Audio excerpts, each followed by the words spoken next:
military sales and some technology transfers to China in response to the Iron Fist crackdown. Late today, President Bush returned to Washington from his vacation in Kennebunkport, Maine.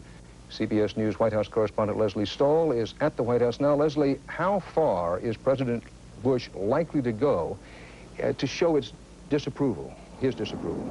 Well, personally, President Bush returned, as you said, from Kennebunkport today with no comment at all on the situation in China. His aide saying that he doesn't want to act precipitously. You can be sure, Dan, that George Bush himself will be directing the course of our U.S. policy toward China, given the fact that he was our U.S. envoy there in the mid-'70s. What we're seeing is his natural inclination to be, as he himself says, cautious and prudent.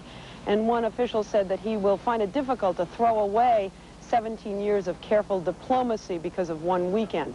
At the same time, Dan, I'm told that China experts at the State Department are working right now on options, and that a cutoff of military sales to China could be announced as soon as tomorrow. We're talking about $700 million worth of sales, including an upgrade of their F-8 fighter plane, and I'm told modernizing their artillery manufacturing facilities. We also sell high-tech computers for the military, and sales of those may be cut off as well, as I say, as soon as tomorrow. The president will meet with congressional leaders in the morning. He'll come under pressure to do more.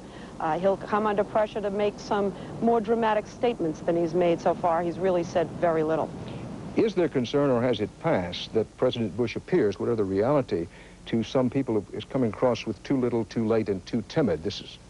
Well, no, I think that tomorrow morning, when these there'll be bipartisan leaders on foreign policy, I think he'll come under a lot of pressure directly. He did today on television from the conservative right, which this administration is always concerned about, as well as the liberal left, urging him to speak out on behalf of the American people, to condemn, abhor, use much firmer and more emotional language to express the way we all feel about what we're watching on television. Leslie Stahl at the White House, thank you. Now, a short while ago, I talked with China scholar Dr. Harry Harding of the Brookings Institution about what happened in Beijing this weekend and what may be happening next, what we could expect. Doctor, the government seemed to be set on a course of outweighting the students, showing restraint and patience, then something snapped. What happened? Was it a case of they miscalculated the resistance? I'm not really sure what happened, Dan. There are rumors that the Central Committee of the party is planning to hold a plenary session very soon to unveil and to rubber stamp whatever personnel changes have come from all of this, and that the authorities wanted to clear the demonstrators out of the square, away from the Great Hall of the People, so that that meeting could take place in a semblance of national unity. Does the Army stay loyal to the present regime in light of what's happened in Beijing? I think that is still a very serious question. I would not easily forecast divisions within the Army and civil war. There is the possibility, however, that the Army might now resist even more fully further use of armed force, deadly force, against demonstrators in the future. That's a possibility. Doctor, as you know only too well, China is a word-of-mouth society. Rumors and all kinds of reports float around about Deng Xiaoping. One is that he's issued these orders from a hospital bed where he's dying of cancer. Another is he may already be dead. Who knows? What happens if Deng Xiaoping should die or should announce his resignation soon? I think that whatever he has cobbled together now, whatever new leadership will emerge from this, is going to be a relatively transitory leadership. The divisions within the party, within the military, within the government are now very, very deep. And I think that when Deng does die or fully retire, that everything once again will come up for grabs, and we may see a renewed round of leadership turmoil. If you had to point to one key to watch from here on out, what would it be? I think that the key to watch now is how deep, how wide, and how harsh the purge and the repression go. We know there's going to be some dismissals from the party, some crackdown on intellectuals and on student leaders, but we still have to wait and see how wide-ranging and how strict, how harsh, how even brutal that may be. Do you think things get worse still or begin to get better now? I don't see them, frankly, getting better in the near future. They could get a lot worse. Hopefully, the situation will now stabilize. There will be no further outbreaks of violence. The repression will be relatively limited. but I think there is still a very, very great danger that there will be continued sporadic outbursts of protests, demonstrations, possibly violence, not only in Peking itself, but in other major cities across the country as well. Dr. Harding, thank you. Very welcome. From world leaders to rank-and-file citizens, protests around the world today against the Beijing bloodletting in Hong Kong. 100,000 demonstrators rallied against the Chinese government as union leaders called for a general strike there on Wednesday. Hong Kong is a British-ruled territory which will be handed back to China by the British if it goes on schedule in 1997. Chinese students abroad were quick to show their horror at the brutal crackdown as well. Gary Reeves reports on the angry reaction in this country.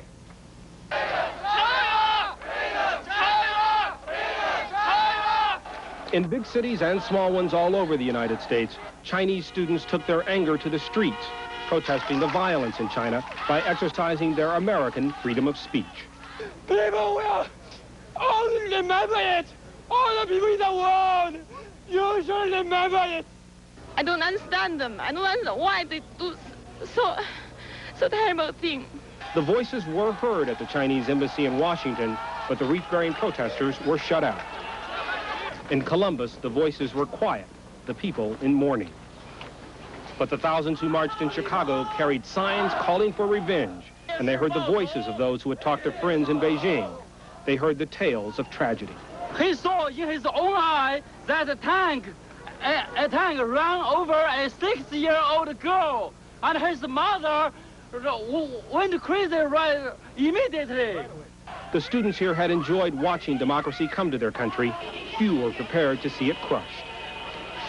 Those students are unarmed, and they are patriotic, and what they want is only a democracy and freedom.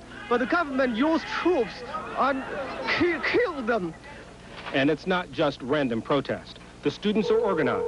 A list of demands prepared in New York has been faxed across the country and repeated at the various rallies. And their demands are reaching their intended targets, the senators and congressmen of the United States. Many of the students here say had they been home in Beijing, they would have been in the square when the army rolled in. Now that the voices there have been silenced, many here feel it is their duty to fill the void. We'll fight to the end until the corrupted, the damn regime will just wipe it out. Chinese students in New York have called for a hunger strike in the U.S. starting tomorrow. Just the beginning of what promises to be a long season of discontent. Gary Reeves, CBS News, Chicago. Two Americans watching China's pro-democracy, pro-reform movement from a distance, and to those, such as your reporter, who met the students and their supporters firsthand, face-to-face. Beijing's iron fist crackdown comes as a harsh reminder of the oft-times terrible price of freedom. Some are willing to die to achieve it. Others are willing to kill to prevent it. China's aging regime has the tanks and guns. The protesters have only an idea, freedom. But that's an idea potent enough to do again what it has done so many times before, to change history. Through the smoke and the destruction and the death of today, that is the core of what is happening in the stew of an estimated 1,400 pro-democracy demonstrators in Beijing.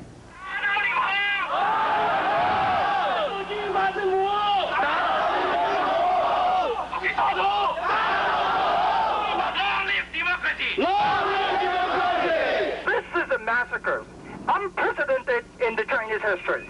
And we, Chinese students, starting in Canada, we cannot tolerate this fascism action.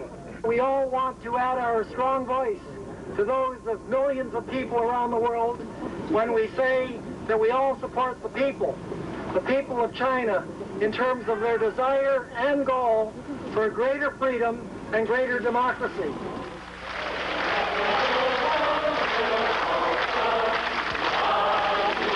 We are very angry. We don't want this kind of government. It's terrible. The demonstration has shown the people's rights and the people's force. I think China's future definitely will be brilliant. Freedom for democracy and no more killing.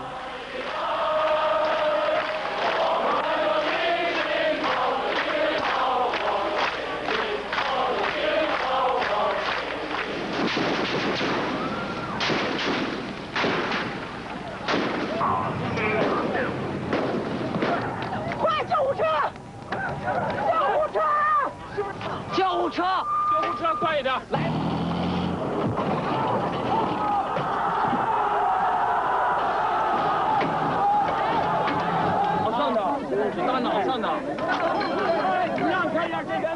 Beijing remains a city under siege this morning and still in shock. All-night tank convoys roamed the city's main avenue and opened fire with machine guns at even a hint of opposition. All highways leading into the city are now occupied and blocked by the army. Most residents and foreigners obeyed orders to stay off the streets or else. There is still scattered resistance to martial law a full 24 hours after the army brutally crushed student-led demonstrations for freedom and democracy. Dawn Sunday did not bring an end to the killing. Unarmed civilians confronted army units occupying Tiananmen Square. An armored division backed up infantry guarding the symbolic center of communist China. In a compound there, a group of American civilians and reporters were held captive by the army for some 20 hours. The massacre is characterized officially as a glorious victory over counter-revolutionary turmoil. But it is shocking to anyone who witnessed it and seems certain to harden opposition to the government. Keith Miller, NBC News, Beijing. Canadians in Beijing have been warned to stay indoors until further notice. External Affairs says the estimated 500 Canadians there are safe at this point. Country today that the army had defeated the gang of reactionaries.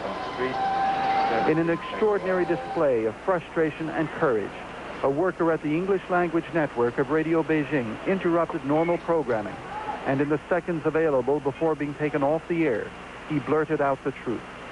The soldiers were riding on armored vehicles and used machine guns against thousands of local residents and students who tried to block their way.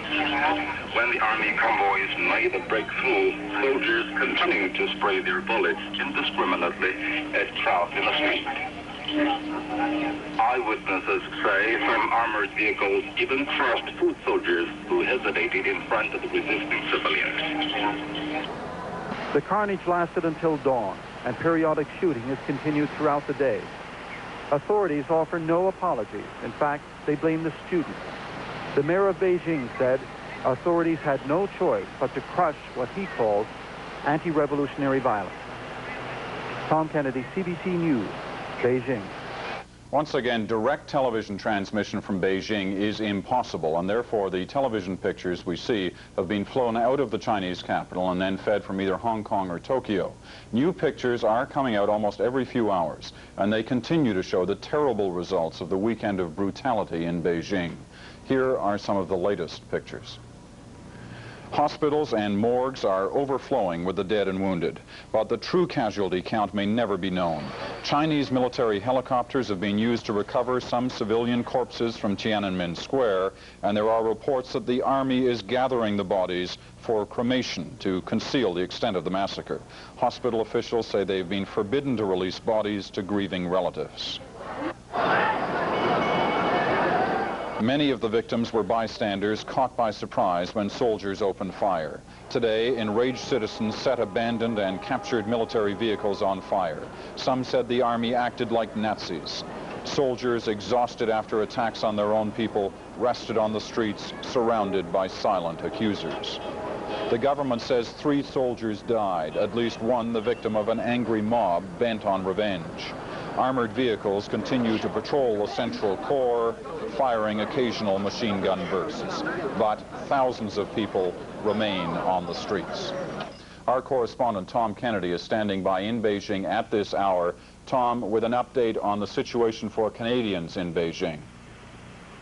Peter, we learned not long ago that the Canadian Embassy is going to be evacuating Canadian students at all universities here in Beijing. Now, we should emphasize for families of these students that there does not appear to be any immediate danger, but there was a scare last night when the army made a move towards the universities. It looks as though they did not go in and start shooting. They perhaps are there to stop student protesters from marching off the campuses again. But they are trying to organize this evacuation now, but it is very difficult because the government is in a general state of chaos. The embassy doesn't know who it should be dealing with. Okay, just very briefly to clarify, these are Canadians at the university as opposed to any other Canadians who are in Beijing at this moment. That is correct, just the students at the university campuses. All right, Tom, thanks very much, and we will get back to you immediately as developments warrant. In homes across Beijing at this hour, there is fear, there is confusion, but still in many, there is resistance. During our coverage of this story over the past 4 weeks, we have talked to many Beijing residents. One of the most eloquent, this man, Yang Shanyi, a writer and intellectual, now in his 70s. Yang was imprisoned during the Cultural Revolution. Still a member of the Communist Party, he has been a staunch supporter of the protesters. A short time ago, I reached him at his home, and he gave me his thoughts after watching a weekend of horror. It is something that has never happened in the modern Chinese history. There has never been such a great crime committed on the people. And there has been just such brutal massacre and lies by fascist regime. And I'm expected to be arrested or shot any moment. What is, because of the things that you have been saying about what happened, what has happened this weekend, you were expecting that to happen to you now? Yes, yes. Have people come to your house? Not yet. Knowing that, why are you saying the things you are saying when you know that they could be coming for you at any moment? Well, if you say all friends and fellow brethren of in Canada want to hear from me, I cannot refuse. I have to do my part as a Chinese citizen. Mr. Yang Shanyi, what has happened? Why has it come to this, that the government has taken the actions against the people that it has? It is a fascist coup led by a small bunch of former revolutionaries who have gone in their old age, turned into counter-revolutionaries. But how can they still have such control over the army? Well, Deng Xiaoping is the head of the military commission. Can the resistance continue? Well, as long as there's a single Chinese person left, we will be resisting against all the massacres and all the lies. Well, what do you see happening now? What do you see as the future for the people of China? I have great confidence in our people. And the resistance will still go on, and we will always go on, as long as the fascist regime is there. What do you want from us outside of China, from the rest of the world? What do you want us to do? Don't believe in any of the lies the present regime government is putting out. Tell people the truth. Rely on what your reporters have seen.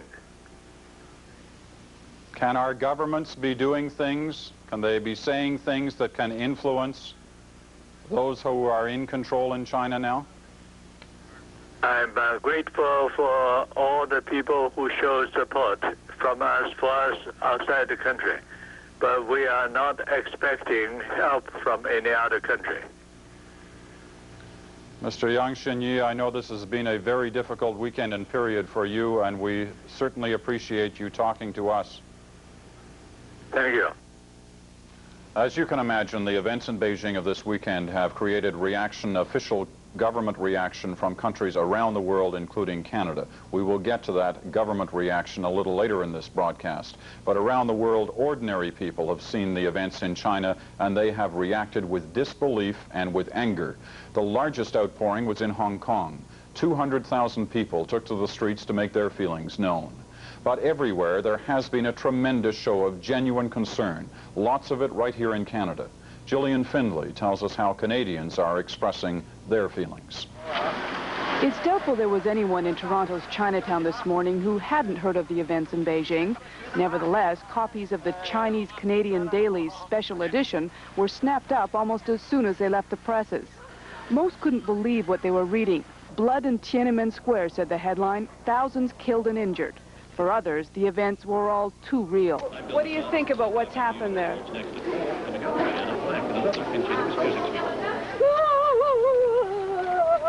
Later at a rally, a moment of silence for those who had died, and a stinging rebuke for those responsible. This clique who used machine guns and armored tanks to brutally slaughter the unarmed Chinese people shamelessly call themselves the Chinese government. But we don't recognize them. We don't. They are just a bunch of goons. In all, between 12 and 15,000 people protested what they called Black Sunday by marching through the streets of Toronto to the Chinese consulate. In other cities, the story was the same.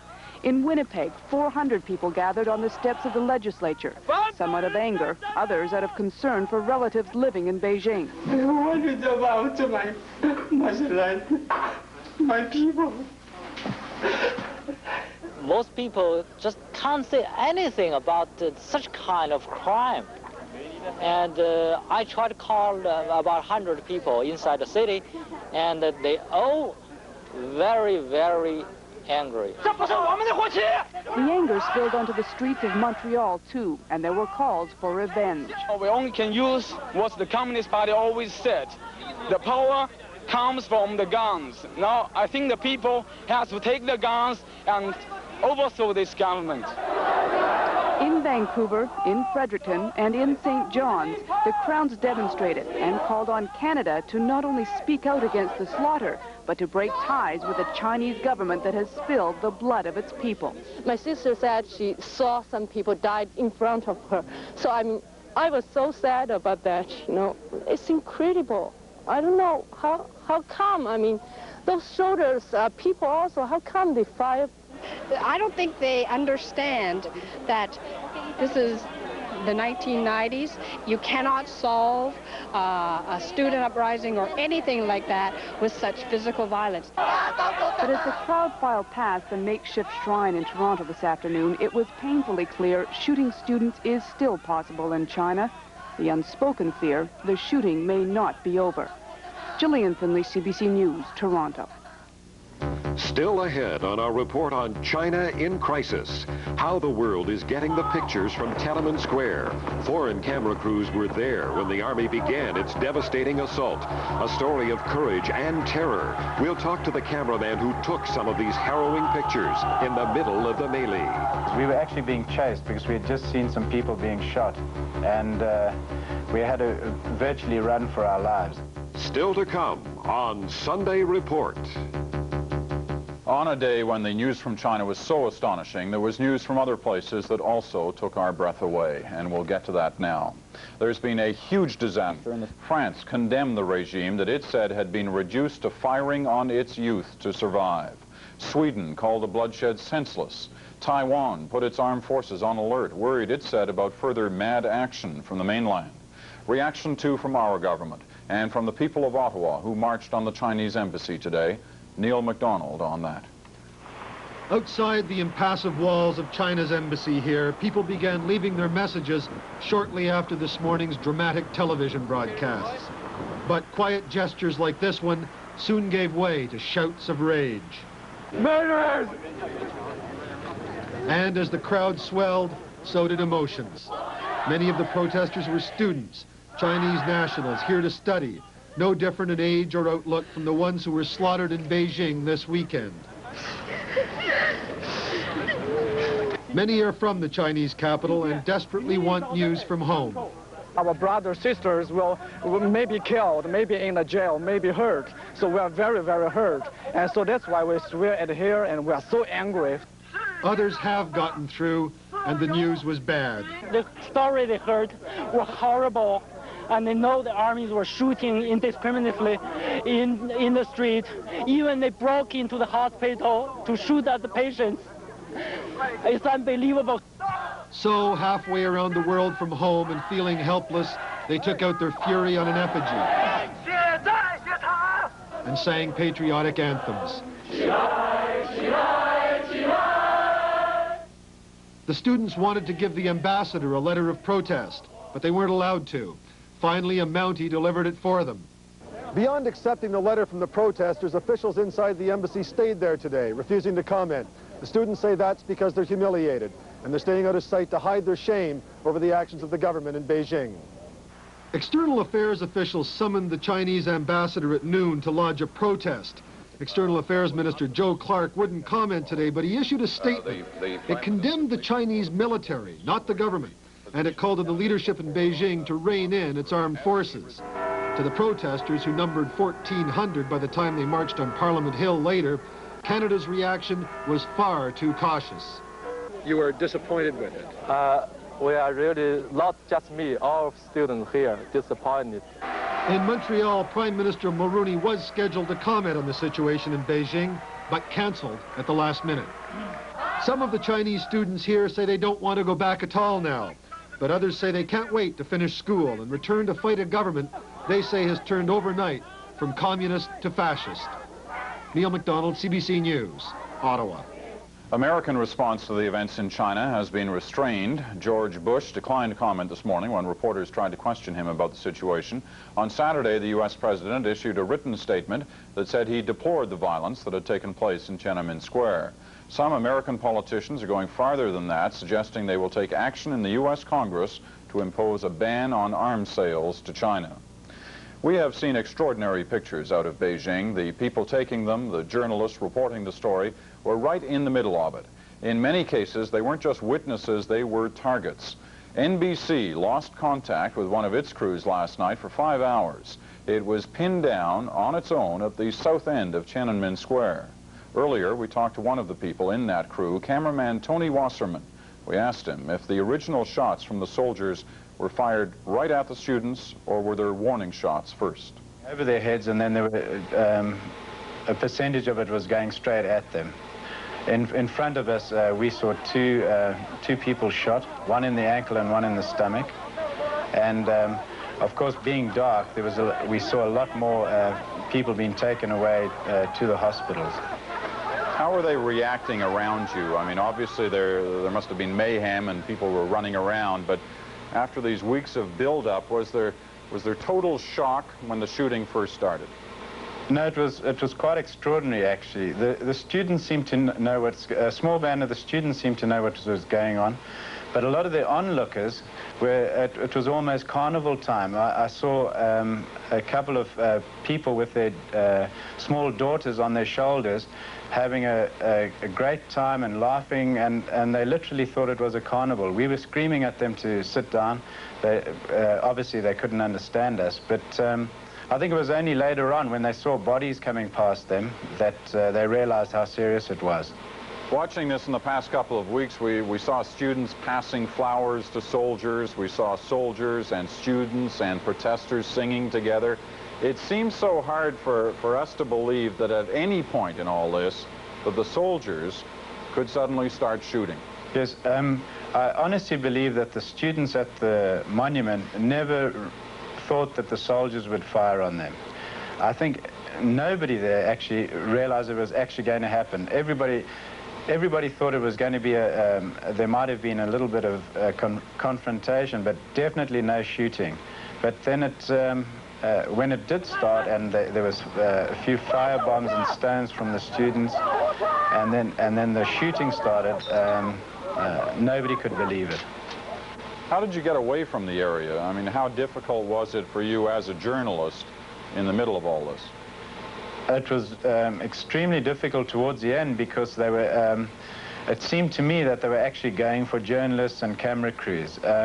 So what we had to do is we had to get some students to actually escort us out and hide the cameras. We were actually being chased because we had just seen some people being shot, and we had to virtually run for our lives, actually, and go and hide the cameras in a house and just get out of the area. We walked all the way back to the hotel just so that we wouldn't have to carry the equipment and be a high profile. Tony, I know this has been quite an experience. Yes, we're surrounded by Chinese troops as Roth was on the phone to New York. We heard a lot of shouting and yelling on the line before it went dead. Well, we can report tonight that the CBS crew is all right. Roth and his cameraman were held for about 19 hours and then released. They were both roughed up a bit in the original scuffle, but then were treated well. We turn now to one of Canada's top China experts. Jan Walls is the director of the Center for International Communication at Simon Fraser University near Vancouver. He feels the economic reforms in China over the past decade have raised expectations among the people for political reforms as well. And he says the Chinese leadership is now trying to stop those rising expectations. Professor Walls, who has just returned to Canada from Beijing, says he's surprised, though, at how far the leadership has gone. I talked to him late this afternoon. Most of us who've been nervously and anticipatingly watching events in China have hoped that it wouldn't come to this, and we saw some indications that maybe it might not. We've all been hoping that common sense and a Chinese long-standing sense of humanity would prevail in this standoff or this face-off between the students and their supporters, the vast majority of the population of Beijing anyway, who support them. We're disappointed and we're horrified and we're outraged at the severity of this response. Now, is there any sense on your part that the resistance that we are still witnessing here, more than 24 hours after the crackdown, is there any sense on your part that the resistance can continue given the overwhelming nature of the force against it? I think it can, and I think it might. I just am not able to say right now exactly what form that resistance will take. If it takes the form of regrouping forces, for example, at the Renmin at the People's University, they would be inviting, because once again they'll be centralizing the image of where the demand for reforms are coming from. They'll be inviting the military to come right back and come down on them with all their brutal force again. There may be other options to that. You know, the Chairman Mao's own preferred options, that is the guerrilla tactics, hitting here and hitting there in other parts of the country. That's another option. I don't know which they'll go for. Let's try to look into the future, given what we know now. What are the long-term implications of what's happened this weekend? The long-term implications, first of all, we must never lose sight of what must be our first objective, and that is to stop the killing. We must do everything we can to use all means, both public and private, both official and unofficial, to get the killing stopped, okay? Having said that, I think there will be demands now, both domestically within China and internationally, from all of us who are concerned not only about China, but about the future of the movement towards democratization of systems all over the world. We want to see China put back on the track that, in fact, it was almost in a leading position in this world movement towards democratization for quite some time. Get it back on that track. Are you taking any security out of the signals you're hearing already, both out of Ottawa, Washington, other parts of the world? There are some strong words, but are words strong enough to make Deng Xiaoping think twice about what is going on? Maybe not to make Deng Xiaoping think twice about what is going on, but maybe enough to make a critical mass of people who have access to his ear and who may influence him, impress upon him the importance of not going out of history with his hands reddened with the blood of so many people. I think we must go through a process of escalation of pressure, and this is the first step. I think we need to wait until Deng and his faction, if you will, have a chance to respond to these demands before we talk about going on to the next one. But yes, in principle, we should escalate words and then eventually perhaps actions. Professor Walls, we thank you for your time this weekend. Thank you very much. All right, time now for one last word from Tom Kennedy in Beijing. Tom, not surprisingly, there has been a great deal of concentration on what is happening in the Chinese capital. But China, as you have told us so many times, is a huge country. What news is there, if any, from outside of Beijing? Peter, we're getting information now that demonstrations have started up in Shanghai, Nanjing, Wuhan, Changsha, a long list of major Chinese cities. Now, what has happened? Word of these demonstrations has gotten out through the communications network of the students, and these demonstrations have started up in other cities. In Shanghai, China's largest city, there was a strike by bus drivers today. There are billboards set up, and in red ink are written the Chinese characters for blood. One billboard says, "Peking today is a bloodbath." Now, what is scary is that the government has said today that it has begun to crush the counter-revolutionary elements, but the battle must continue to go on. So what is frightening is that with demonstrations starting in other cities, the worst-case scenario is what we have seen in Beijing is going to start in other cities as well. Now, from your vantage point there now, midday on Monday in Beijing, the scene that you are seeing when you have the opportunity to get outside? There are armed soldiers throughout the city. There is a kind of an image of normality, but it's not real. Many stores are closed, and if you speak to Chinese, they're really very terrified.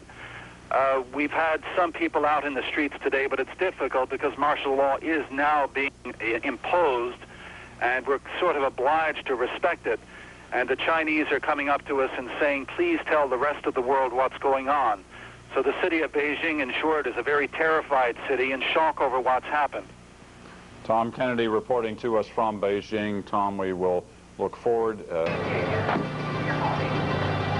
The army rules the streets. Fear and chaos grip the city. More than 2,000 are dead. Thousands more are injured. The pro-democracy forces are regrouping. So is the army. National News with Pamela Wallen. Good evening. The city of Beijing has recoiled in horror from last night's bloody crackdown in Tiananmen Square. As terrified students regroup in their university campuses, downtown city streets are virtually empty, except for armored military patrols. And the killing is not over yet. More civilian casualties are reported hourly. The toll stands at more than 2,000. We have a report from Jim Munson. The Battle of Beijing. It is a day after the Saturday night massacre. There are still pockets of resistance to the People's Liberation Army. Only 2 blocks from Tiananmen Square, students pushed an empty ambulance towards the soldiers. The response is more gunfire, and 3 more students are dead. The troops advance, spraying buildings. Innocent people are killed. In one residential area, only 2 blocks from the square, we have reports of 100 soldiers charging into an alleyway, shooting at will. Mothers clutching their babies fell to the pavement. But the residents returned, screaming at the troops with cries of fascism. The Chinese Red Cross says the death toll has reached 2,600. State-controlled television has a different version of the bloody events. The announcers talk of a great victory, saying only 3 soldiers were killed. However, both were dressed in black. For ordinary Chinese, that was a message of mourning for the students who died. On Saturday night and Sunday morning, the gunfire never seemed to stop. Tanks crashing through barricades leading to Tiananmen Square. Agitated students and residents witness another death. In the square, the students swarm around tanks and armored personnel carriers. Tens of thousands, some throwing stones, others hurling firebombs. They never had a chance. The Chinese army firing at will into the crowd. Many were crushed to death as tanks rolled through the square. The goddess of democracy, the student symbol of greater political freedom, run over by armored personnel carriers. In the morning, soldiers are seen cleaning up Tiananmen Square. In some parts of the city, it is eerie.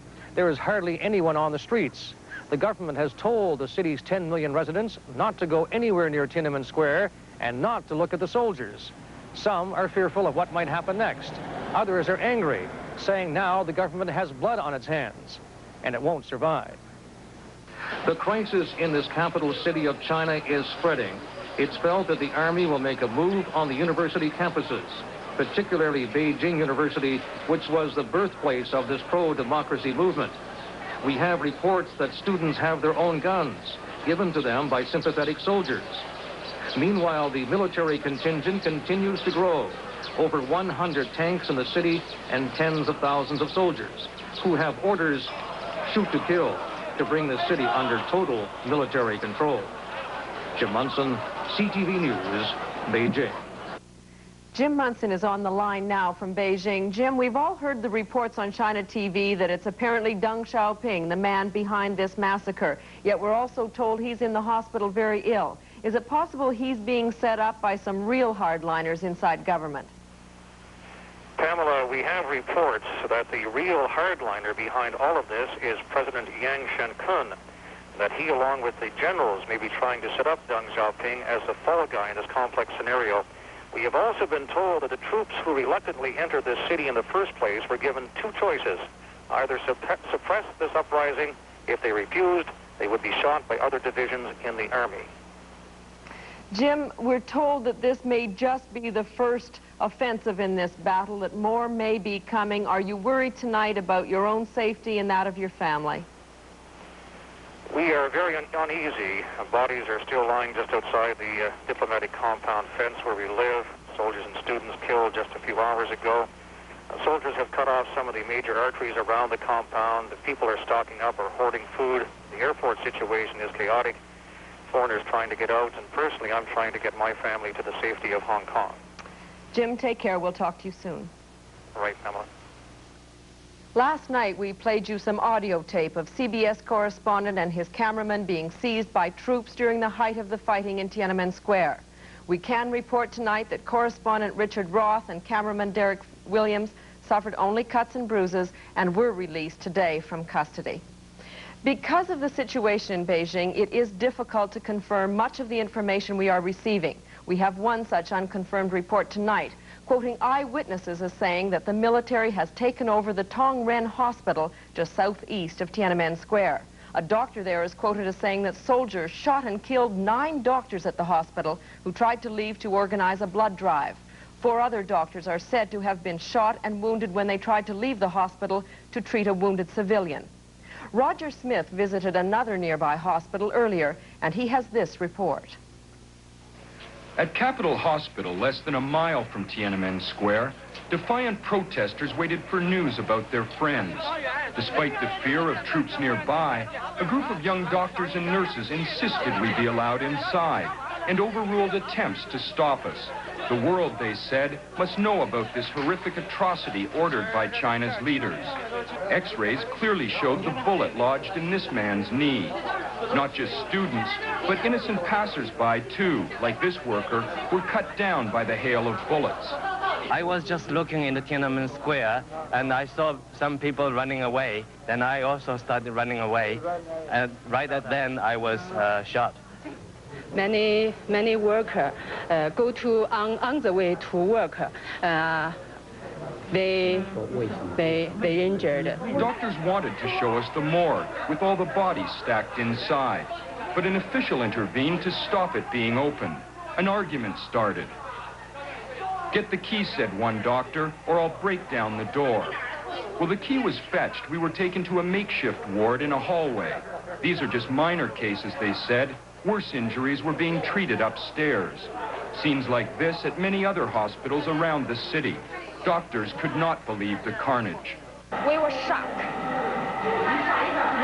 It's so cruel to people without any arm. Most of us cried. Some students just strong enough to voice their outrage. Then a top official showed up. He insisted we leave. Why can't we film here, sir? It's very important for the world to see this.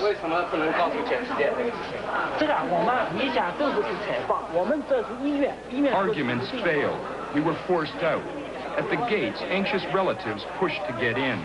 Some wore black armbands, a symbol of China's grief that will be all too common as the death toll mounts. What really shocks people here is not so much that the soldiers did finally move against the protesters, but that they used so much force, that they shot and killed so many. And as the army tightens its grip on the city, there are fears that this is just the start of a government crackdown on its critics. Some victims of the army onslaught did not even make it to hospital. Smoke rising above Tiananmen Square supported the students' contention that bodies were bulldozed together and burned. But troops prevented anyone from getting close enough to check on the full extent of this massacre. Roger Smith, CTV News, Beijing. As we said, there are many reports coming out of the chaos in China which we cannot confirm. We have learned unofficially tonight that Chinese embassies around the world have been formally advised to expect the death of China's leader Deng Xiaoping within a day or two. Deng is believed to be in hospital with prostate cancer. Deng's children who were in the United States are reported to have been called back to China. Canada's horror at the events in Beijing. Clark said that thousands have been killed in senseless aggression. He said the scale and scope of the violence offend and shock all Canadians. But Chinese Canadians want stronger action by Ottawa. At meetings across Canada today, there were angry demands that Canada call back its ambassador in Beijing. It was a day of anger. And it was a day of mourning and tears. In Vancouver, demonstrators focused their protest on the Chinese consulate. In Calgary, they shouted death to Li Peng, the Chinese leader who's seen as being responsible for the bloodshed. In Winnipeg, a moment of silence outside the provincial legislature. I come from Beijing, and I saw my people died. I just can't stop crying. There were tears in the nation's capital as well. Later, they burned Li Peng in effigy outside the Chinese embassy. Embassy workers could be seen peering from the windows. But by far the largest demonstration took place in Toronto. Tens of thousands marched to the consulate where they delivered a casket symbolizing those who were killed. In the crowd, wearing black, Wu Xiaoyang, a graduate student from China. Though she is studying in Canada, her heart is with the struggle at home. The students are innocent. They just want democracy. Like many Chinese Canadians and Chinese living in Canada, Zhao Yang has been on the phone to China, assuring her family and friends that the world is watching. No, people will never forget this. No. The Chinese people abroad will never forget this.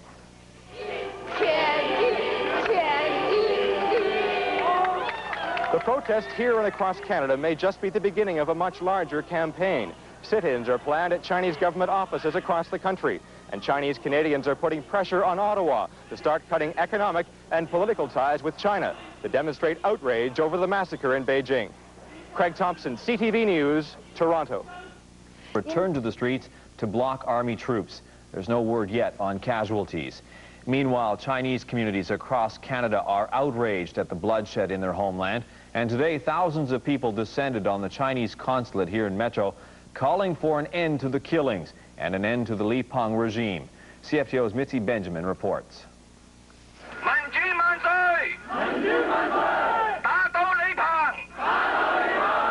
They're calling June 4th, 1989, Black Sunday, and more than 20,000 protesters gathered in Grange Park to express their anger over the killing of hundreds of Chinese students in Tiananmen Square. China has committed an unspeakable outrage against humanity and a heinous crime against the Chinese people. And for that crime, the government must be punished. And that's why... The protesters heard from members of the Chinese community and local politicians who lent their support to the rally and the end to the communist regime in China. It is not just the eyes of the world that have been on China these last weeks. It is also, in so many ways, the hopes of the world that have been on China and on Tiananmen Square. And it is now with the anger of the world and not just the eyes of the world that we speak out against the brutality, against the dictatorship, against the repression, and against the killing that has taken place in China this last 24 hours. A moment of silence was observed by the protesters before marching peacefully to the Chinese consulate in George Street. A symbolic coffin was placed in front of the consulate where thousands bowed to pay their respects to the dead. The Toronto Committee of Concerned Chinese is urging all levels of Canadian government to cut off cultural and economic ties with the People's Republic of China. The organization also plans to hold sit-ins in front of the consulate in the next week. Scenes of destruction and defiance in the streets of Beijing as enraged Chinese take on an army divided against itself. This is the CBS Evening News. Dan Rather reporting tonight from Los Angeles. Good evening. A huge force of soldiers and tanks took up positions in Beijing today. The specter of an all-out civil war hovered over the Chinese capital. More civilians died as tanks fired at unarmed civilians in the streets. Some people tried to fight tanks with their hands. But the occupying army in the capital now seems to be preparing for a possible assault by other elements of the military, perhaps an attempt at a military coup. The Communist Party hardliners who dominate the government of China have had nothing to say. None has appeared in public for several days. John Sheehan begins our coverage from Beijing. Dan, over the last several hours, there has been the continual sound of gunfire here as Beijing and possibly the country sink deeper into chaos. China's 27th Army holds Tiananmen Square with a force of 160 tanks, plus infantry and other armor. It was principally the 27th that slaughtered unarmed, peaceful protesters. But there are clear signs that some elements in China's army are outraged by the atrocity. The 27th has moved to defensive positions, clearly expecting an assault by other troops, not necessarily in hopes of defeating the superior arms of the killers of Tiananmen, perhaps only to delay or prevent an attack on the defenseless tens of thousands of students barricaded in their campuses. The government announced that the Tiananmen massacre was only the initial victory. The punishment of the pro-democracy movement is to continue. It's a disaster. It's a tragedy. Some of the hundreds of American students in Beijing, meantime, began packing up today. Mara Tifi of Minneapolis said she is leaving, but hopes to return. Columns of tanks occasionally rove out of the city center, often firing wildly at civilians. Only the lucky survive. Did the bullet go all the way through your body? Yes, through my body, and it go out from my arm. Despite the continuing killing, civilians resist with sticks and stones and raw courage and rage. Some soldiers have been murdered, equipment destroyed, and there are now credible reports of soldiers who have set their own vehicles on fire and withdrawn in disgust at making war on their own people. Actually defeating the powerful army positioned around the city center and the Communist Party headquarters would require a concerted effort by armies from several provinces. Even then, there is no guarantee it would succeed. Dan, the appalling crackdown on the students has produced an even bigger and more widespread rebellion and has brought China to the brink of civil war. Dan? Chuck Sheehan in Beijing, thanks. No one knows how many people have died in the crackdown. We may never know. Our own CBS News review of hospital figures indicates that at least 300 have died. The figure may be as high as 3,000 or more. Many were civilians who went into the street unarmed to challenge the military and were mowed down by machine gun fire or run over by tanks. But amazingly, people were still defying the army today. Richard Roth has one story. It was noontime today in the center of Beijing when a man walked to the middle of the Avenue of Eternal Peace, which, as it happened, was already occupied. He walked to the middle and stood there. The man was alone. The tank was not. It wasn't just a single tank he stopped. There were 18 tanks and armored carriers in this convoy, and while he talked to the crew and ignored the gunfire, he stopped all of them. One man alone, of course, can't stop an army. Except for a moment, that's exactly what happened here. For 3 minutes in the middle of the day, an army was stopped by a man who stood still. A man who'd made up his mind, it seems, though why we just don't know. But when bystanders rushed in to save this stubborn soul, it wasn't easily done. He was pushed away at last, faceless in the crowd. Safe, we think, but in a city verging on calamity. What moves a man to just stand still? Is it courage or outrage or madness? We can't tell what was on his mind, and we can't forget what he did. Richard Roth, CBS News, Beijing. President Bush today issued his toughest statement on China so far, saying its leaders were, and I quote now, brutally suppressing a peaceful movement. President Bush ordered limited sanctions, but says he does not want to break relations. Wyatt Andrews has that part of the story. Abandoning his early wait-and-see approach, the president today sent a get-tough message to the Chinese military. He suspended all U.S. military sales to China, declaring the United States cannot do business as usual. And I think it's important that the Army know that we want to see restraint, and this is the best way to signal that. The order puts in limbo $686 million in military sales to China, effectively halting American assistance to the Chinese F-8 fighter program and stopping U.S. aid to 2 ammunition factories. Top-level military visits are also suspended. In addition, Mr. Bush offered Red Cross help for those injured in the violence, ordered a review of U.S. relations with China, and said the United States would sympathetically view requests from Chinese students who want to extend their visits in the United States. Significantly, the president did not suspend any other trade with China or cut off diplomatic relations with Beijing. This would be a bad time for the United States to withdraw and pull back and leave them to the devices of a leadership that might decide to crack down further. A group of 4 Chinese students, hastily invited to the White House, hailed the president's new plan. A measured response, I think, may help the things in China move toward a good direction. Despite earlier complaints that the president moved too slowly, this latest plan of action won immediate support. I think the actions he's taken are prudent, and I agree. I think the United States ambassador should remain there. We have to condemn what has been happening, but we have to do it in such a way that we do not foreclose the possibility of a closer relationship again. Yet Mr. Bush will still face pressure to do even more. I am going to seek contingency legislation to suspend trade, investment, financial and other ties to this brutal communist government. That the Chinese military appears divided against itself is not seen as a bad sign here at the White House. President Bush, who is reading the tea leaves and watching television just like everyone else, says a splintered military proves a high level of support for the students and that the idea of democracy has taken root in China for good. Wyatt Andrews, CBS News, the White House. The State Department has set up a special phone line for information on American citizens in China. The phone number to call is area code 202-647-0562. 202-647-0562. The governments of Cuba and Vietnam backed the Chinese government's crackdown and massacre today. The rest of the world reacted with outrage and grief. Bruce Morton reports. The Chinese government ordered the Chinese army to kill Chinese civilians. The troops fired. People died. Cameras worked. The whole world was watching.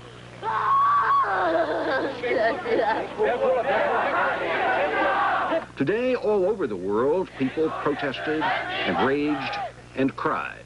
In Bonn, they burned an army uniform. This woman works for the Chinese embassy in Bonn, but she was one who cried. Massacre, the banners read. The army used force. The students used what they had, rocks sometimes saws. In Moscow, a quiet protest. They sang too. In English, one line goes, "A brave new world's in birth." Not today. In Beijing, they cried for the dead. In Roanoke, Virginia, a man cried out for a missing brother. One of the largest protests was in Hong Kong, which is to become part of China, this new China, in 1997. Truck drivers sat down, refused to cross the Hong Kong-China border. In Beijing, soldiers died too. A crowd killed this one. I will go back and fight with... Some Chinese students, like this one at UCLA, wanted to go home and fight. Others marched here. We do not recognize anymore the government of China anymore. In Beijing, rubble and protest. In Washington, D.C., marchers and a defaced flag and protest. People believe that at least they're human being at the beginning, and now people find out that they're no longer human being. Outside the United Nations, which cannot intervene in China's internal killings, chants and marchers. Here and everywhere, tears and anger, grief and rage, all mingled. The whole world was watching. It will never see China quite the same way again. Bruce Morton, CBS News, New York. Forming their communist society. who believed that the truth of their ideals and the legions of their supporters could overcome all obstacles.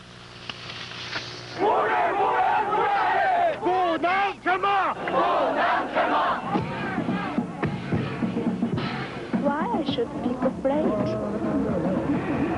And I'm just a common student.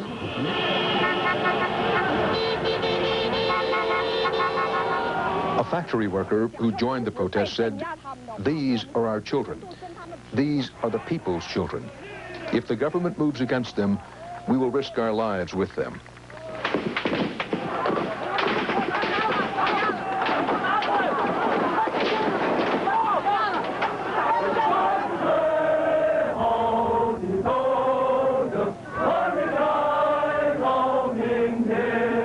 At its height, the movement was so reasonable, so peaceful, and so widely supported. The government questioned the students' loyalty, but they swore allegiance to their country, saying all they wanted was reform. Their theme song was the Communist Internationale. At the same time, their dreams were of something beyond communism: freedom, democracy, human rights. Lincoln said, the government is by the people, of the people, and for the people.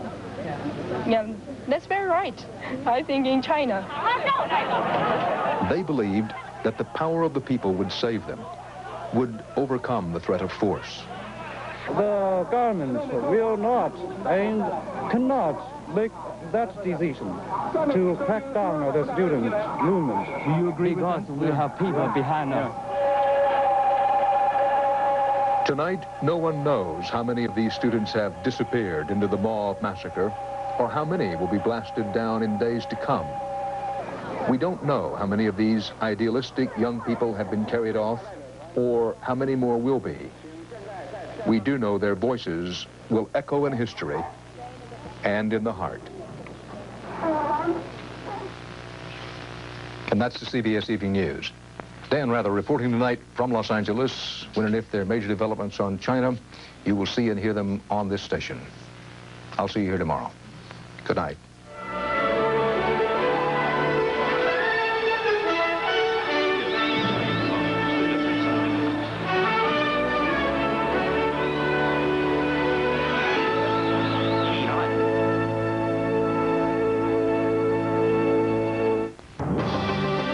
In tonight's news, chaos in China. Beijing residents are tense and frightened as confusion within army ranks and the continuing violence pushes the country towards civil war and the people into deep despair.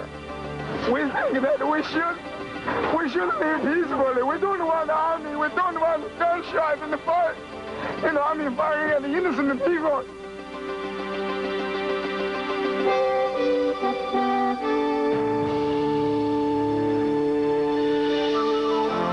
The CTV National News with Lloyd Robertson. Good evening. Beijing remains in a state of siege tonight. Rumors of a bitter power struggle among aging leaders persist as reports of sporadic fighting between units of the People's Liberation Army sweep the city. As fear tightens its grip on the 10 million residents, shops are closed and shortages of food and fuel are becoming serious.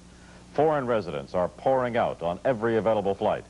It is a city bracing itself for civil war. Our coverage begins with Jim Munson. A column of tanks rolls down Shang'an Avenue from Tiananmen Square, the killing grounds of Beijing. This remarkable event illustrates the courage of the students who are still fighting for democratic reform. Defiantly, he stands in front of the lead tank. A tense standoff. The tank moves, but so does a student. After a few moments, he clambers on board to lecture the tank commander. Before there is more violence, Beijing residents grab the student and hustle him down a side street. Tanks and troop movements are everywhere in the city. With the student movement being crushed in Tiananmen Square, there is now talk of a civil war. Chinese residents have reported seeing firefights between two factions in the People's Liberation Army. The 27th, which brutally carried out the government's orders, and the 38th Army, which are reluctant participants in this political power play. Abandoned, burnt-out vehicles litter the streets. Others are still on fire. As more tanks take up strategic locations at all corners of this city, Helicopters fly overhead. There is confusion. Nobody knows which army has the biggest firepower. On state-run television, the announcers talk of the dregs of society who want to overthrow the government. There is no mention of the thousands of civilian deaths and injuries, only praise for the soldiers. On the streets, the people are saying, if you believe the government news, then all old ladies are counter-revolutionaries and babies are thugs. There is fear of what might happen next. Are you angry, really, about this, incredible violence? And I can hardly find any words to speak. What do the people think? We think that we should live peacefully. We don't want the army. We don't want gunshots in the fight. Army firing at the innocent people. A city under siege, a city paralyzed. There is no public transportation, and very few citizens are going to work.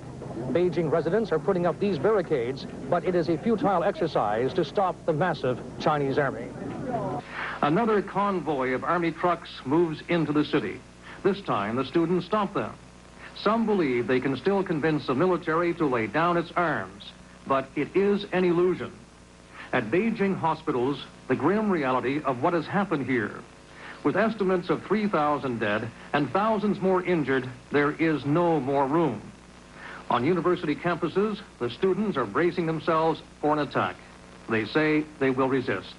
It is a testimony to their bravery. As one said, the People's Liberation Army may win this battle, but they have lost the war for the hearts and minds of ordinary Chinese. Jim Munson, CTV News, Beijing.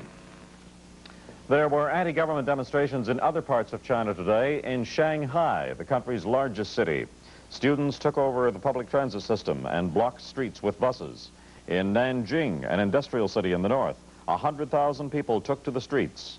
In the central city of Wuhan, students blockaded a bridge on the Yangtze River and barricaded a main railway line. In the cities of Xi'an and Chengdu, more demonstrators marched to demand the government's resignation.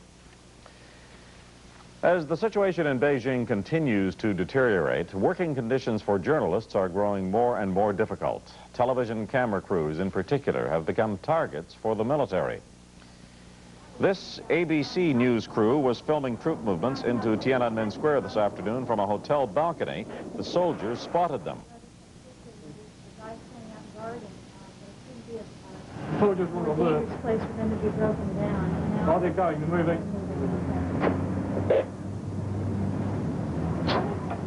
They continue taping, but you can see that the soldiers see them and shots were fired at them. Our own cameramen, John Koenig and John Jackson, have been undergoing similar risks to get the pictures you've been seeing on our newscasts. With me from Washington is James Reardon Anderson, professor of Chinese studies at Georgetown University and an expert on the People's Liberation Army of China. Professor, what are we to make of this apparent split in the Army? Well, Lloyd, the People's Liberation Army, as the name suggests, is an army that has really been built on support of the people and therefore its political involvement. The great danger for such an army is that when it's brought into the political realm, it can split or fragment, and I think that's what we've seen over the last few days. Well, didn't Deng Xiaoping want to ease it out of the political realm, so this would be considered a setback for him then, is it not? Well, precisely. Because of the politicization and fragmentation of the military during the Cultural Revolution, Deng, in his reforms over the last 10 years, has tried to professionalize the Army, take it out of domestic politics, and make it an instrument of national defense. The fact that he's brought the military back into politics is, in a sense, an admission of failure of those reforms. What do you see happening then over the next couple of weeks, months? Is this going to get worse? Is it going to slide into civil war? Is that a danger? I think the great danger is that the moral compact that holds the society together has been broken by this brutality in China, and that the great fear now is, with that compact broken, the Army will move in to fill the vacuum, and as the Army fragments, we could be headed toward civil war. Thank you very much, Professor. Thank you. Foreign residents have been scrambling to get out of Beijing as the violence spills over into their normally tranquil living compounds in the center of the city. Roger Smith has that story. This is the sound and the view from the biggest diplomatic compound in Beijing. All day long, truckloads of soldiers advance on Tiananmen Square, shooting indiscriminately to scare off protesters.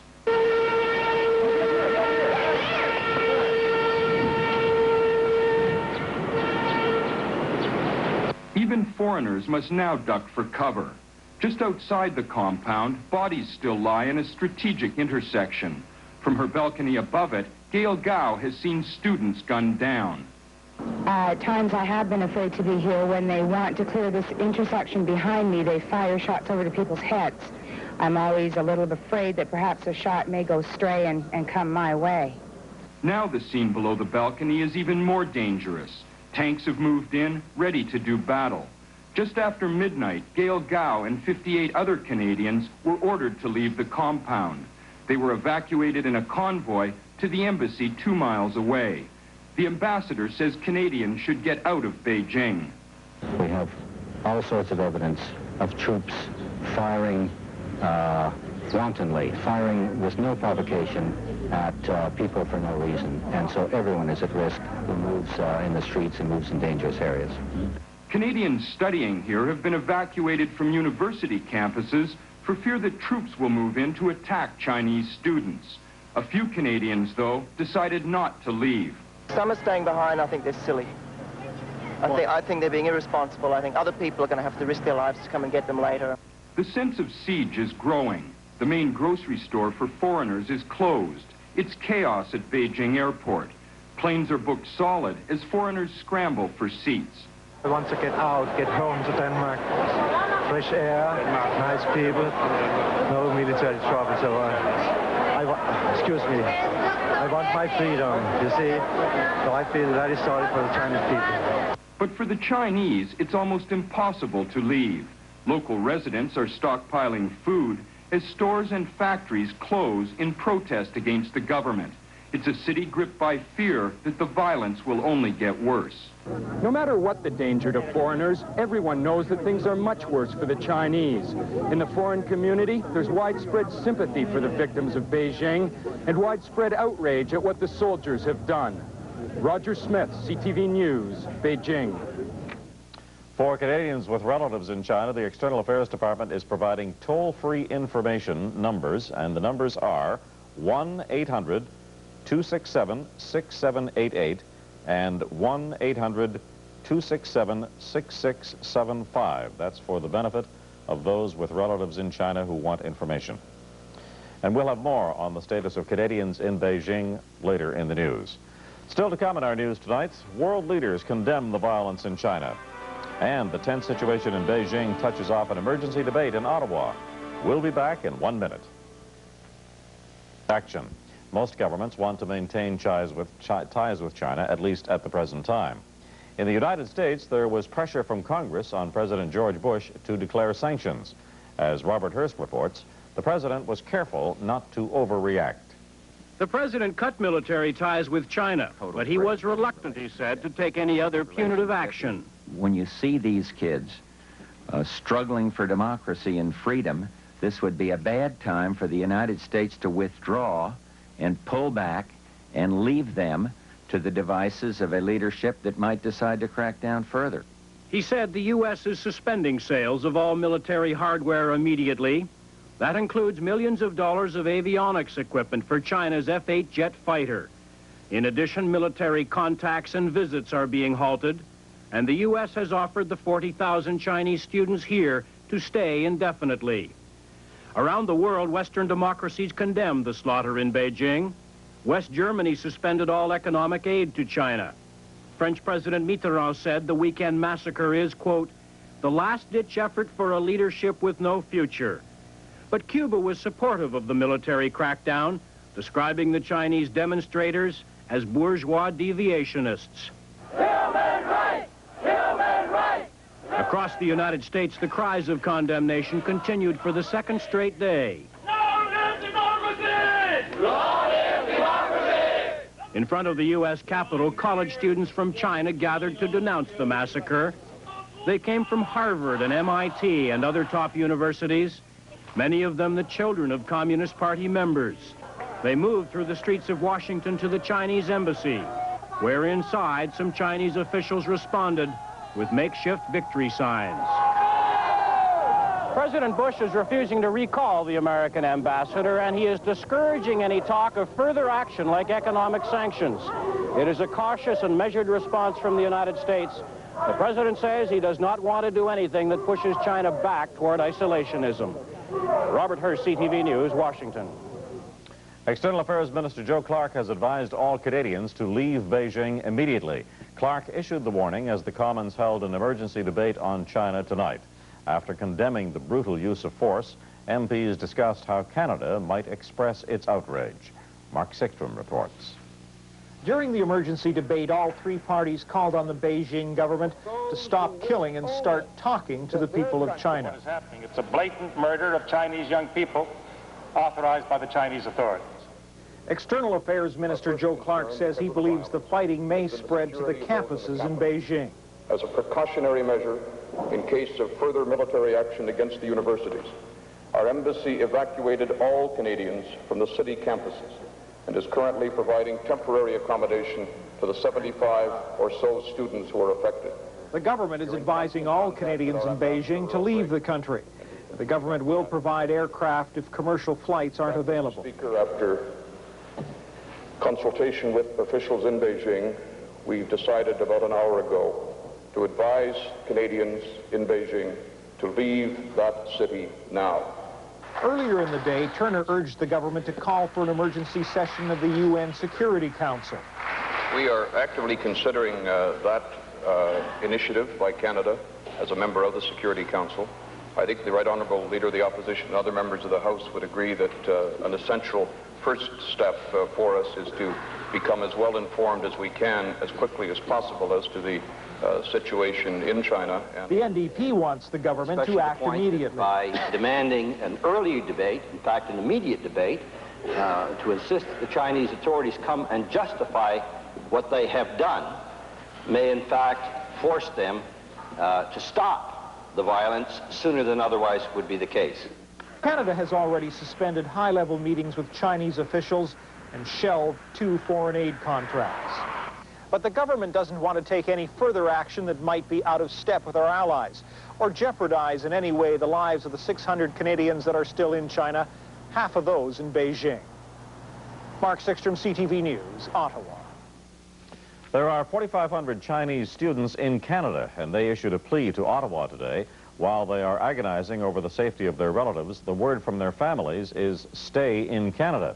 That is a problem for some who need extensions on their visas, but today External Affairs Minister Joe Clark took quick action to extend visas. And our next segment, Roger, what are you seeing at this time? Lloyd, I'm actually in the living room of an apartment abandoned by one of the Canadian diplomats. We've been here through the night, and the pictures you see are what we very cautiously shot. 23 tanks and hundreds of troops are digging into a defensive position, and it's not to defend against students. These people are blocking one of the major eastern access to the city, and diplomats say it appears that they're waiting for a possible attack by another faction of the Chinese army. So civil war seems to be breaking out if what you're seeing there is ominous. Yes, diplomats are saying there is no functional government in China. There are persistent reports that Deng Xiaoping is near death.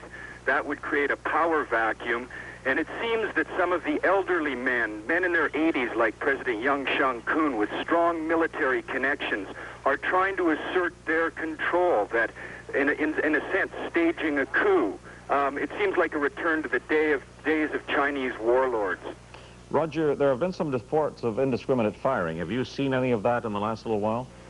Well, there was firing all through the night around here as the soldiers move through the city. They fire from trucks, sometimes above the crowd to Thanks scare very much, them, Roger. sometimes into the crowd. Thank you, Roger. Hard to say whether take it's just care. a lack of discipline. Thank you. Tomorrow on Canada AM. 7 silent vigils was held outside the Chinese consulate in downtown Toronto this afternoon. Several hundred people gathered in protest. CFTO's Paul Rogers was on the scene and files this report. A steady drumbeat was the only sound. As Metro Police blocked traffic, small groups of mourners stepped forward to lay flowers and say prayers at the locked gates of the consulate. It was a stark contrast to Sunday's huge, angry march, which drew over 20,000 Chinese Canadians. It was very, very loud yesterday, and I know that the whole world knows about this. Today, we're going to encounter this with silence, total silence, and we're going to remember what happened on Sunday. And that's why we're here for grieving. That is what we're here for. All they are asking for is a meaningful participation in the government in deciding their own destiny. And now they're being met with butchery. And this should be outraged by the whole world. The weekend of horror in Beijing has prompted Toronto Councillor Chris Corwin-Kozinski to demand the city sever ties with Chongqing, the Chinese city with which Toronto is twinned. Those people there put their hands out asking us for help. At least we should have the decency to turn around and do what we can to help them out. There's been no response from inside the embassy, but these mourners say they will be back tomorrow evening and for the next 6 evenings after that, continuing this silent ceremony. Paul Rogers, CFTO. 中國北京烽火仍舊四起，氣氛極之緊張。螳臂擋車中國一名學生企圖攔阻軍車前進。 香港股市狂瀉，中資銀行門外出現擠提人龍。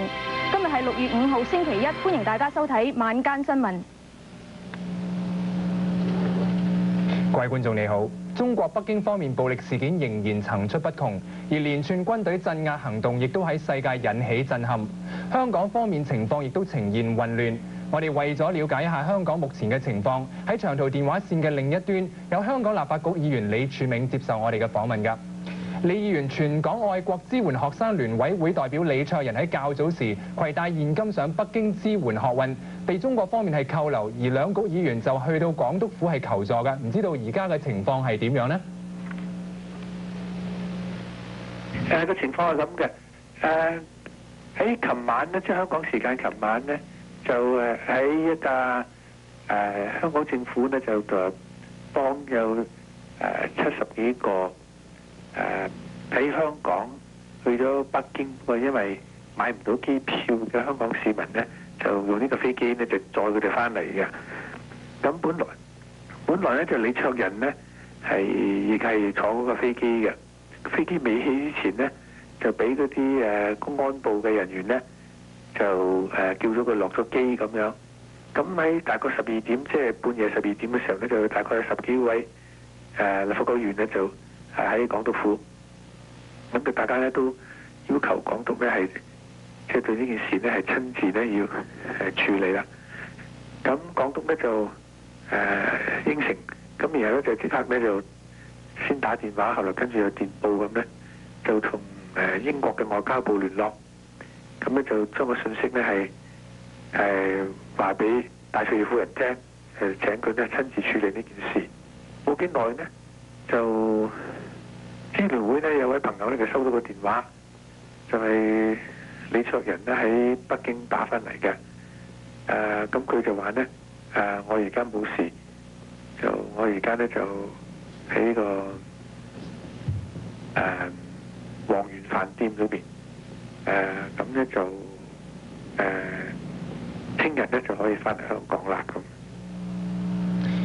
而喺呢個美國紐約方面喺較早時候亦都傳出咗一個消息咧，就話英國呢係會取消中英聯合聲明嘅。咁李議員究竟嘅事情而家係發展成點樣呢？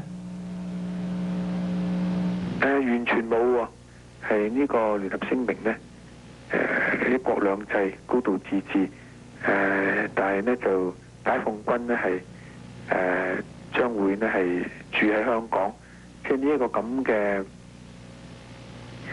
政策呢。 就我覺得而家香港呢，就覺得市民唔會係接納嘅。李柱銘議員，我想知道一下咧，目前香港嘅情況係點咧？咁聽講咧，就香港嘅市面咧係出現咗一啲混亂嘅情況，亦都出現咗一啲擠提嘅現象，而股市亦都係有狂瀉嘅。咁究竟而家公眾嘅恐慌程度係去到點樣咧？你可唔可以話俾我哋知？好啊，咁因為就香港政府咧要用第一時間咧喺個外匯基金嗰度咧係提出啲款咧係即係俾啲現金咧俾啲中資銀行嚟應付呢個問題。咁聽聞咧就收尾下晝時候呢個問題已經係即係唔再存喺度啦。多謝你，李柱銘議員接受我哋嘅訪問㗎。而另一方面，香港嘅股票市場就受到嚴重打擊，而香港嘅市面亦都曾經一度十分混亂，有好多人走到街上示威吶喊，表達佢哋嘅憤怒。香港股票市場因為受到北京血腥鎮壓事件影響，今早一開市就出現恐慌性拋售，各類股份跌幅凌厲，恒生指數下瀉近600點，再加上大陸政局不明朗，投資者入市信心虛弱，大多採取觀望態度，收市時係2093.66。與此同時，大批市民亦都喺早上銀行開門嘅時候，紛紛向中資銀行提取現金，令到港九新界各地出現人龍。而全港市民支援愛國民主運動聯合會更將6月7號定為哀悼日，並呼籲市民舉行罷工、罷市同埋罷課。而為咗悼念喺北京市被屠殺嘅學生群眾，不少香港市民都身穿素衣，手持黑布，以示哀悼，並紛紛以香燭鮮花追悼北京死難者。而今日喺香港亦都出現搶購米糧情況。此外，香港亦發起全體捐血運動，由紅十字會將血漿運往北京，拯救正在危難邊緣中嘅傷者。不過，北京方面就全面截斷同香港嘅通訊聯絡。而英國 BBC 電視新聞方面較早時曾經報道話，中國最高領導人鄧小平已經病重逝世，但係至今仍然未確實到呢一個消息係唔係真嘅。但係美國方面就認為證據不足，鄧小平應該係尚在人間。而喺中國嘅北京大軍集結氣氛極之緊張，有人恐防軍隊下一個目標就係大學嘅校園。同時軍隊本身亦都似乎係出現咗內訌，對於戒嚴令嘅執行出現咗嚴重嘅意見分歧。一列一列嘅坦克車以及攜有武器嘅軍隊繼續不斷咁進駐北京市，有市民到天安門視察，但係行得太過接近，就俾軍隊係驅散同埋毆打。直到今日為止，解放軍仲有向市民嚟到開火，有至少8個人死亡。有目擊者表示，當軍隊向群眾開火嘅時候，就有市民奮勇同軍兵對抗。有一名北京學生更加走到坦克車嘅前面，令到坦克車隊停喺路中心一段時間。呢一名學生稍後走上坦克車同士兵理論。佢落翻嚟之後，坦克車隊又想前進，但係佢又出嚟阻止。後嚟佢嘅朋友係將佢帶走㗎。同時，一名不願透露姓名嘅外交官員就表示，有明顯嘅跡象顯示軍隊之間係發生衝突，彼此攻擊。較早時有消息指出，第38路解放軍拒絕入駐北京市，因此同27路軍係發生衝突。但到而家仲未清楚究竟第38路軍有冇服從命令入駐北京。目前有人恐防北京大軍集結，係顯示軍隊有意進攻呢個校園，徹底鎮壓要求民主嘅學生。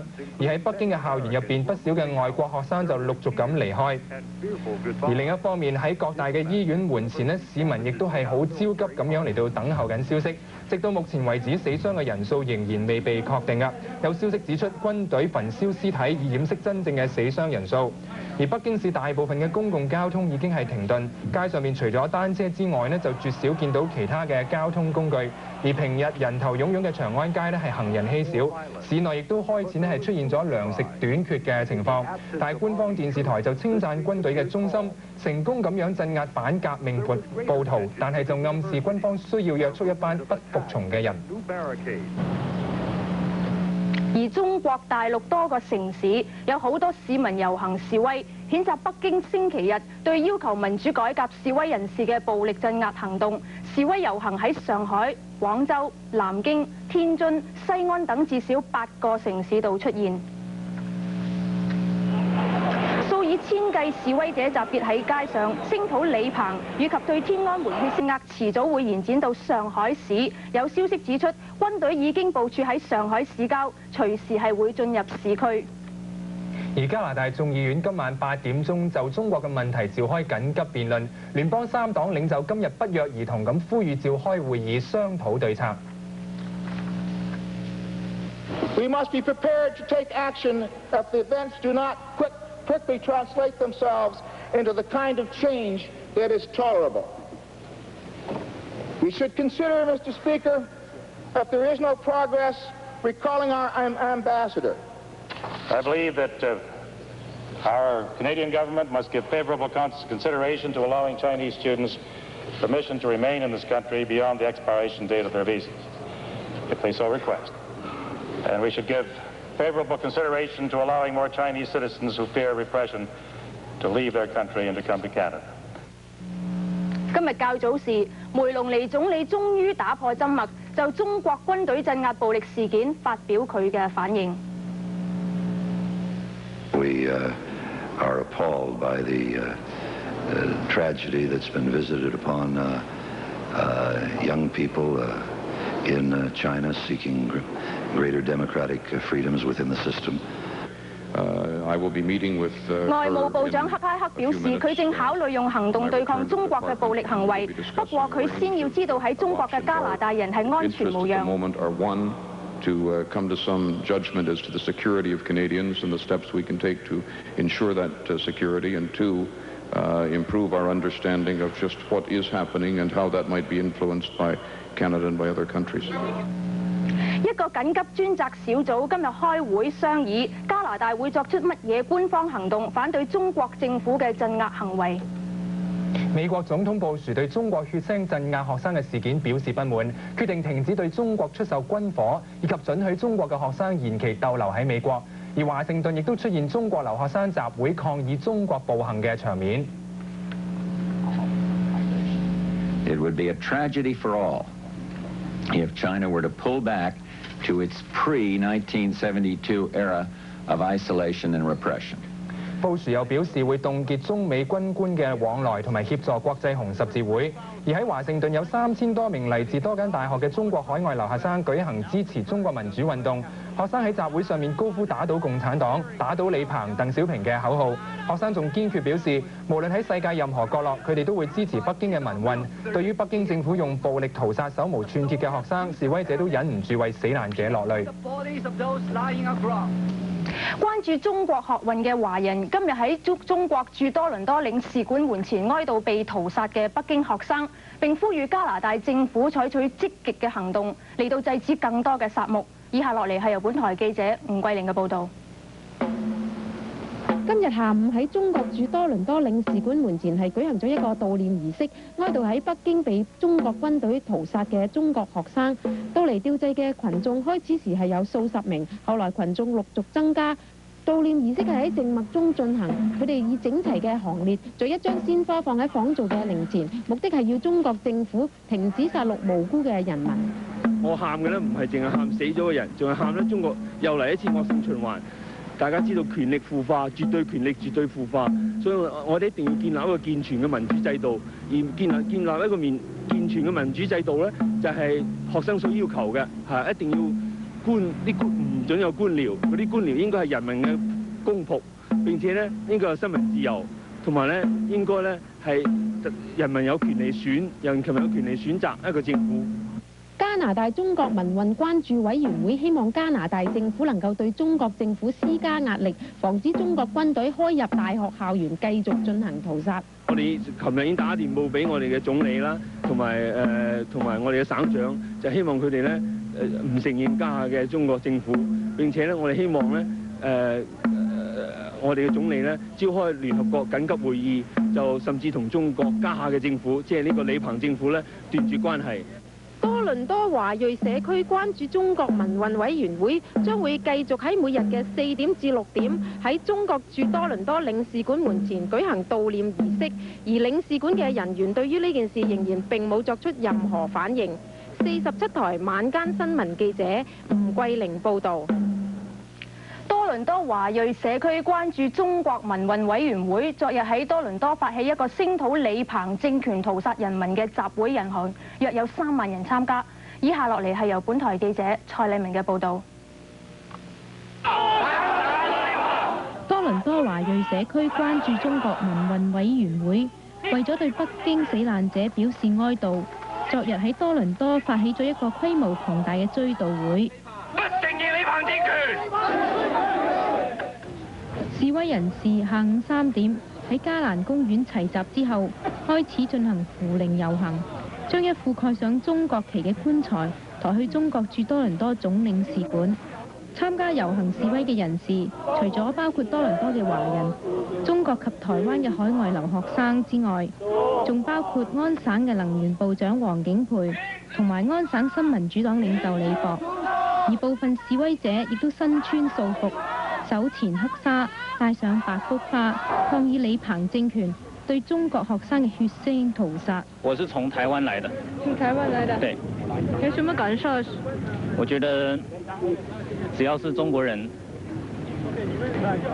不能夠容許這種殺人的行為繼續下去。遊行隊伍一邊高喊打倒鄧小平、打倒李鵬嘅口號，一面高唱愛國歌曲，浩浩蕩蕩遊行到中國駐多倫多總領事館，並且喺門前舉行超度拜祭儀式。示威人士曾經要求同中國總領事會面，但係被拒絕。而示威人士亦都分批向北京嘅死難者鞠躬致哀。任教於多倫多大學嘅秦建業博士更加攞出佢自己嘅一部中國護照，當眾撕爛，以表示對中國政府嘅不滿。多倫多華裔社區關注中國民運委員會嘅組織者之一陳世超話，該會將會每日下午4點至6點繼續喺領事館門前靜坐示威1個星期，並且會要求加拿大政府採取行動。估計今日有3萬人參加呢個緊急集會遊行，哀悼為爭取自由而壯烈犧牲嘅中國學生。47台晚間新聞記者蔡禮明報導。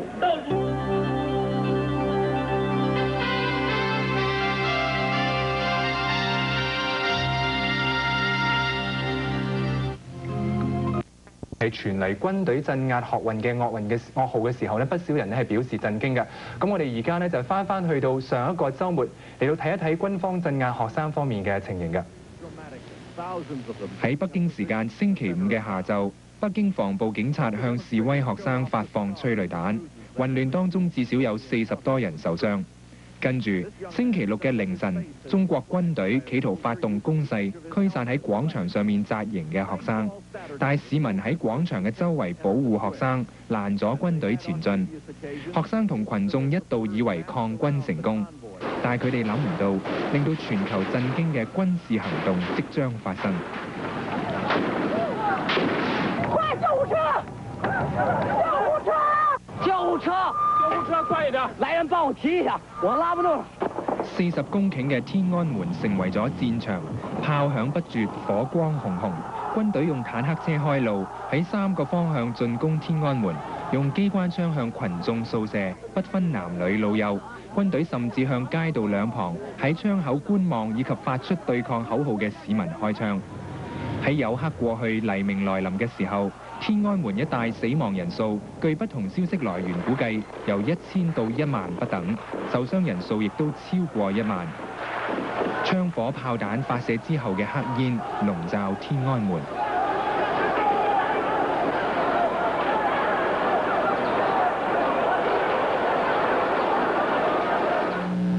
而其他新聞方面 An army digs in for civil war.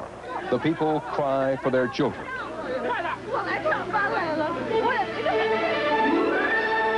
This is the CBS Evening News. Dan Rather reporting tonight from Los Angeles. Good evening.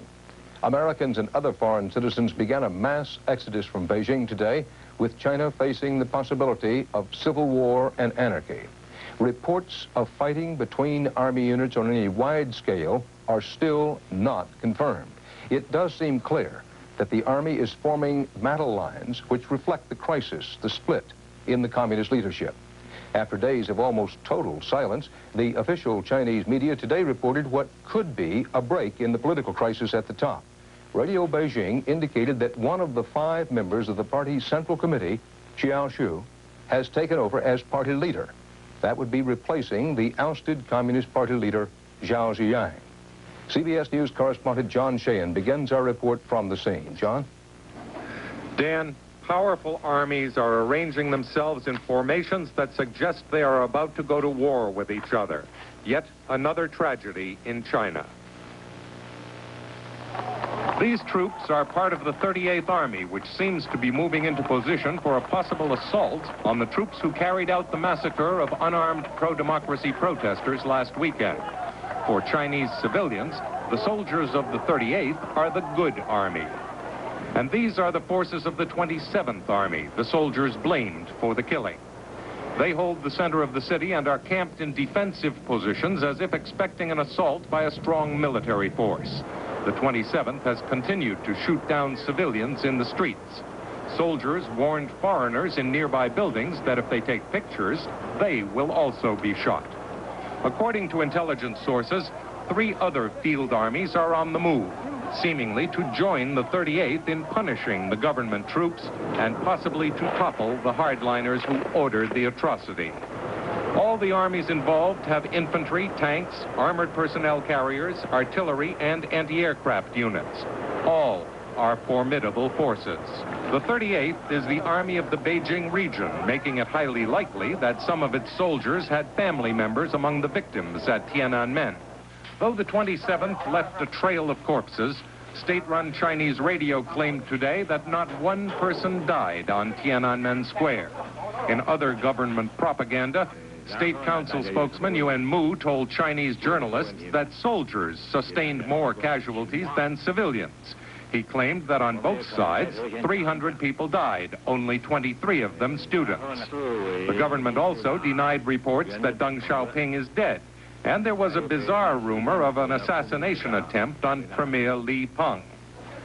Deng and the other hardliners are less and less in control of the people. Anti-government protests have spread to cities across China. If that Radio Beijing hint is true that Cao Shi is the new head of the Communist Party, it's a further solidifying of the hardliners' takeover. 63-year-old Cao is a kind of shadowy figure, the head of China's security apparatus. This would be analogous to 1982, when Yuri Andropov, the head of the KGB, took over the party in the Soviet Union. Dan? Jack Sheehan, thanks.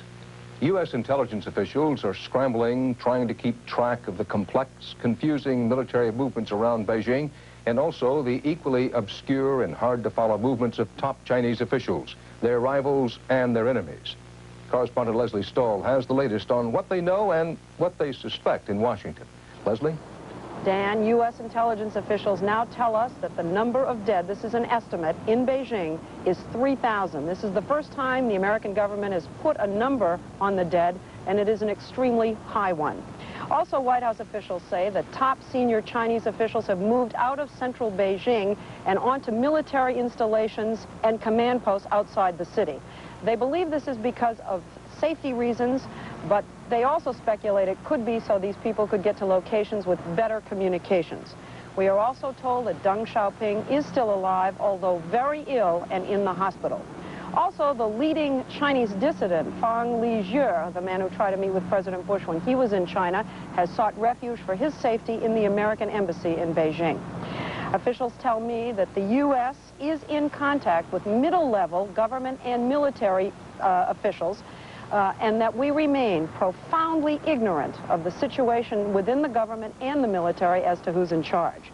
What has the White House, Dan, deeply concerned is reprisals against our suspending military sales. We're very concerned about our listening posts along the Chinese-Soviet border. Those listening posts have become extremely vital to our surveillance of Soviet military activity, and their loss would be considered a devastating blow. Dan. Leslie Stahl, thank you. No one knows when there will be the last plane from Beijing. Thousands of foreigners, including many Americans, poured into Beijing's small and Spartan airport today, trying to get out of China. Japan, Britain, and Canada arranged special charter flights for their nationals. The U.S. State Department called the situation, and I quote now, volatile and life-threatening, and urged Americans to leave, but so far has not chartered aircraft to help them get out. Bill Whitaker is at the Ant Hill Beijing airport. Even before the U.S. Embassy advised its citizens to get out, Beijing airport was filled with anxious Americans trying to flee the city. I'm afraid. I want to get out. We saw a dead person on a vehicle that was being taken around the city. And I think that just sort of signaled it wasn't a good place to tour. Kathy Mills cut her vacation short. She arrived in Beijing by train Sunday. The Chinese seemed really nervous on the train, made us nervous. And when we got off the train, we walked about 20 minutes, and there was a burning body on the ground, a soldier, and everybody was surrounding it. When you see this, and you can see sites like this throughout Beijing, there's no question why tourists are fleeing. But even greater than their fright from the last days of violence, many say, is their fear of what's to come. Just getting to the airport today proved harrowing. We left the Friendship this morning at about 7:30 this morning, taking a wild back alley route to the airport, literally back alley part of the way, in order to avoid the troops on the bridges. The Chinese students have done their very best. They're very brave. It's sad that they end up in this way. Ironically, a sign outside the airport says tourism brings prosperity and progress. Bill Whitaker, CBS News, Beijing. There are only two real national institutions in China, the Communist Party and the Army. The possible split that's shaping up in China involves an army that's not organized or unified in the same way as the U.S. Army or the Red Army of the Soviet Union. The People's Liberation of China, Army of China is uniquely Chinese. It is a huge fighting force, but with rival leaders, divided loyalties, and not always a central command. And the splits are deepening in this present crisis. Our Pentagon correspondent, David Martin, tries to give some perspective. An estimated 250 to 350,000 soldiers have converged on Beijing, and more are on the way. With China's army broken down into regions with varying degrees of loyalty to the central government, the hardline leaders have turned to loyalist troops outside Beijing for units they can count on. Other units are refusing to take up arms against citizens, raising the horrifying prospect of an army fighting itself in the streets of Beijing. One has only to look at Lebanon to see what happens when modern armies do battle in populated areas. There are unconfirmed reports of isolated fighting, but for the moment it looks like a standoff. We have reasons to believe that all elements of the Army do not support what is taking place, but we have no firm evidence of armed clashes. The hardliners can count on commanders who owe their jobs and are even directly related to the country's political leaders. The commander of the 27th Army, which did most of the killing over the weekend, is said to be a nephew of the president. But U.S. officials say other units have been firing on unarmed civilians as well. Ultimately, the majority of the officers are probably on the side of the conservatives. As for the soldiers who must do the shooting, they, for the most part, are uneducated peasants who know only what their officers tell them. Right now, they are in a bind. Here is a military of young people who have been told for years, you are the people's army, love the army, cherish the people. So what then happens if this young, naive kid is told by his officer, shoot the people? And that must cause a lot of tension in their minds. U.S. officials say they can only guess at what the Army will do and confess that attempts to influence the outcome could make matters worse. You do not want to give those forces an excuse to apply force on the basis of American intervention or American instigation of actions over there. Whatever China's army does, it is difficult to imagine a happy ending.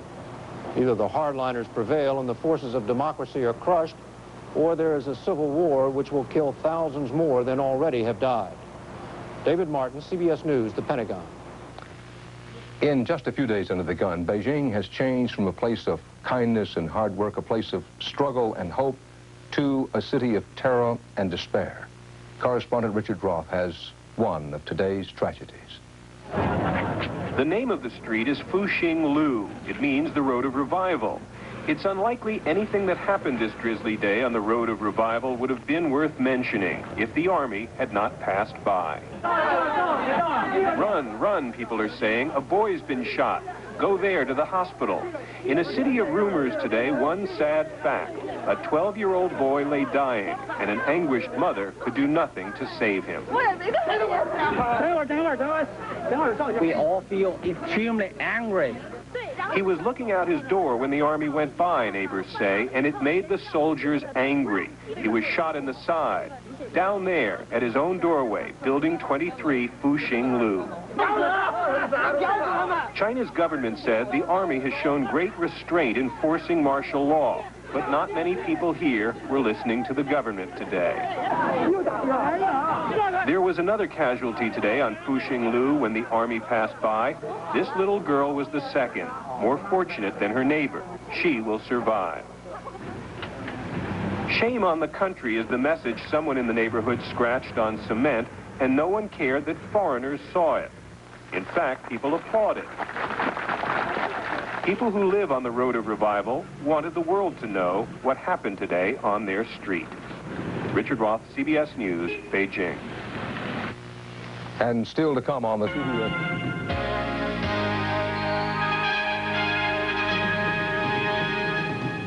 中國出現新總書記，北京街頭出現更多軍隊。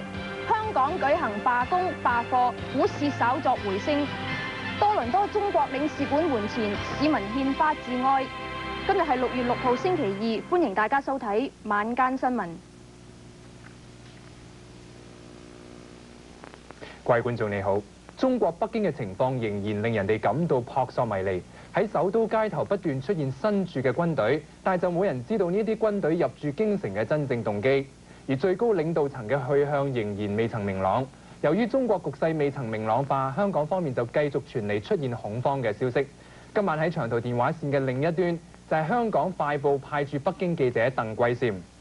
鄧桂嬋，據聞香港嘅遊行示威當中出現暴力事件，咁究竟嘅情況係點樣嘅呢？鄧桂嬋，你可唔可以同我哋講講？呢件事件的確係嘅，尤其是喺琴晚嚟講咧，就警方咧竟然要出動到呢個防暴警察嘅。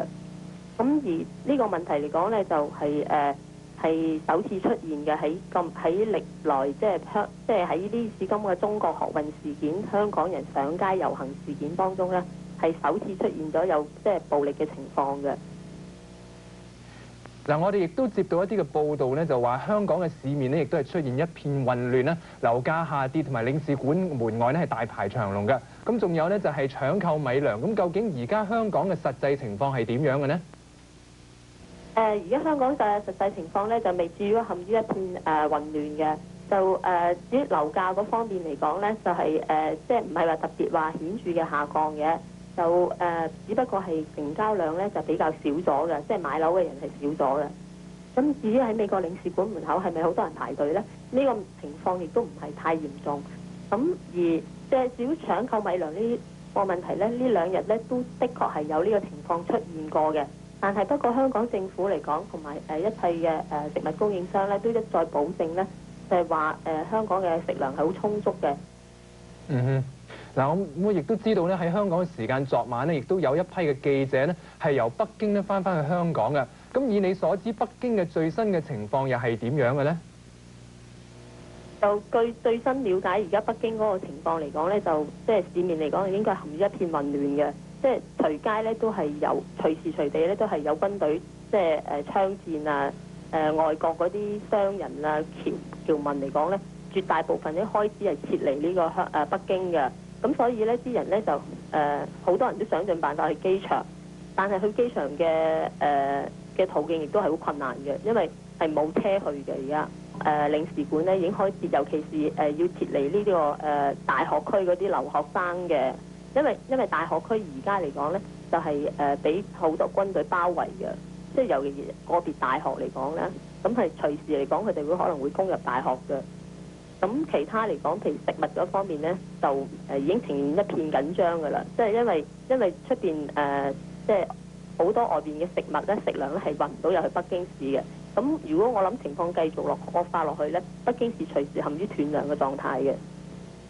咁而家香港唔少嘅記者咧，經已係撤離北京啦，但係仍然咧有好多嘅外國記者咧係留守喺北京嚟到進行呢一個報導嘅工作嘅。咁係唔係即係話香港記者喺北京方面咧係遇到好多嘅困難呢？我估計嚟講，呢啲亦都係即係國家嘅保護嗰個問題啦。尤其華籍記者入嚟香港嘅記者咧，就似乎即係喺上面嚟講，我諗唔係咁受到保障嘅。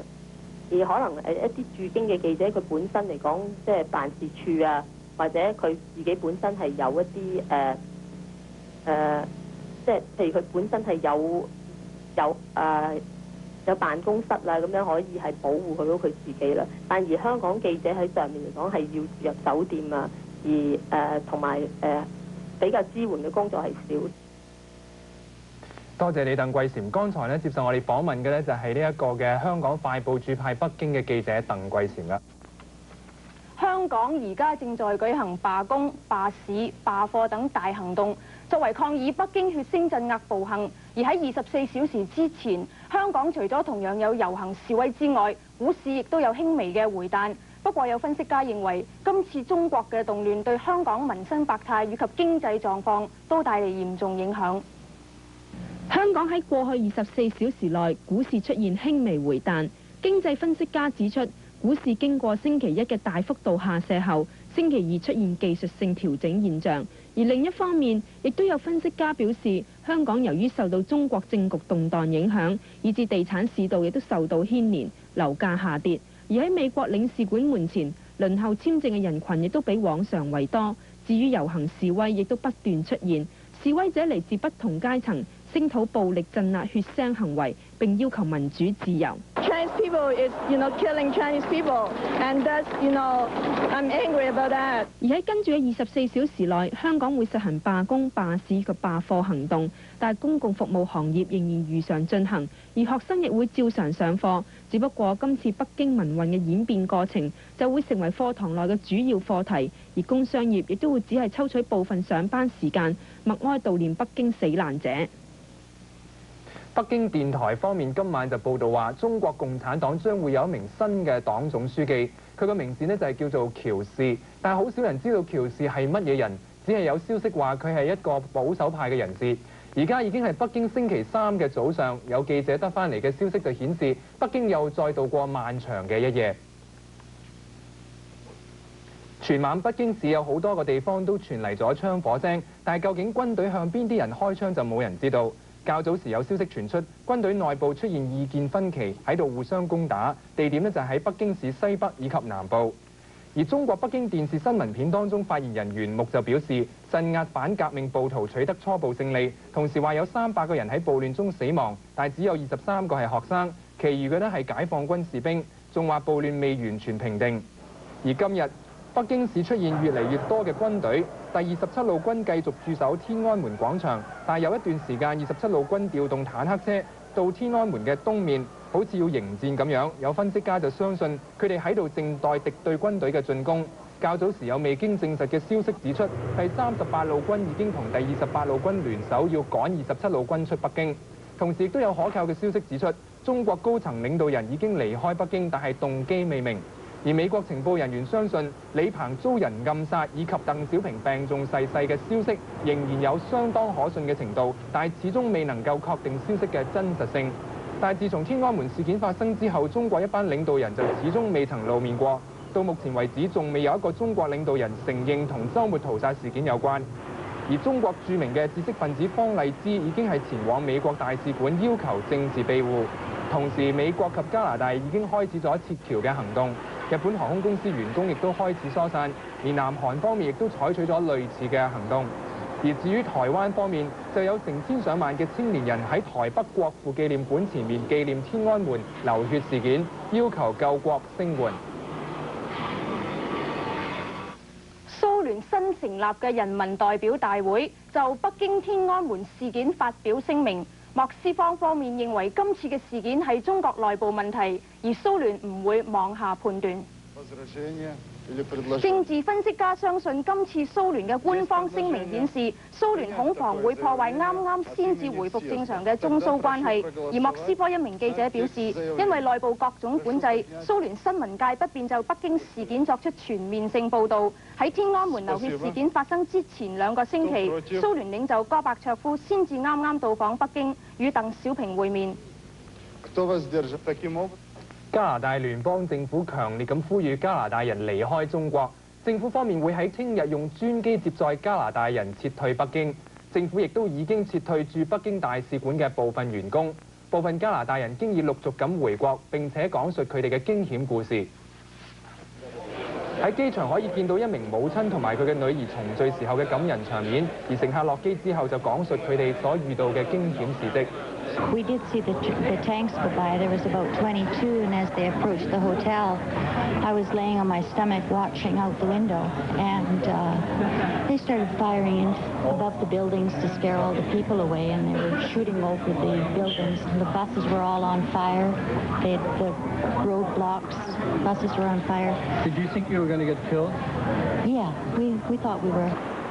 同一班機嘅一名美國旅遊代理商就話：佢永遠都唔會忘記上個週末所發生嘅種種恐怖情景。Going in with machine guns, exploding bullets. They're shooting men, women, children. They're bayoneting 3-year-old babies. 一名學生仲喺天安門將一卷菲林親手係交俾佢，叫佢將天安門嘅事件嘅真相係公之於世嘅。喺休息一陣翻嚟之後，我哋會有關於多倫多嘅種種嘅悼念儀式㗎。喺中國駐加拿大領事館門前第2日嘅悼念儀式裏面，關注民運委員會催促加拿大政府採取更積極嘅行動嚟到制止北京嘅屠殺事件，並且呼籲市民參加星期六晚上喺大會堂舉行嘅燭光追悼晚會。以下落嚟係由本台記者吳桂玲嘅報導。為北京學生屠殺事件而舉行嘅超度儀式，今日繼續喺中國駐多倫多領事館門前舉行。到嚟悼念嘅群眾有過千人，部分群眾由尋日開始係進行靜坐抗議，而一間中學嘅學生更取得過千人嘅簽名，打算呈交領事館。呢死難嘅同胞呢6000個人之中呢，我哋好希望繼承佢哋未完成嘅工作，就係爭取中國嘅民主。咁我哋今次呢一個 Memorial Service 呢個燭光追悼會呢，就係再繼續佢哋嘅工作。關注中國民運委員會係催促加拿大政府對於呢件事作出更積極嘅反應嚟制裁中國政府。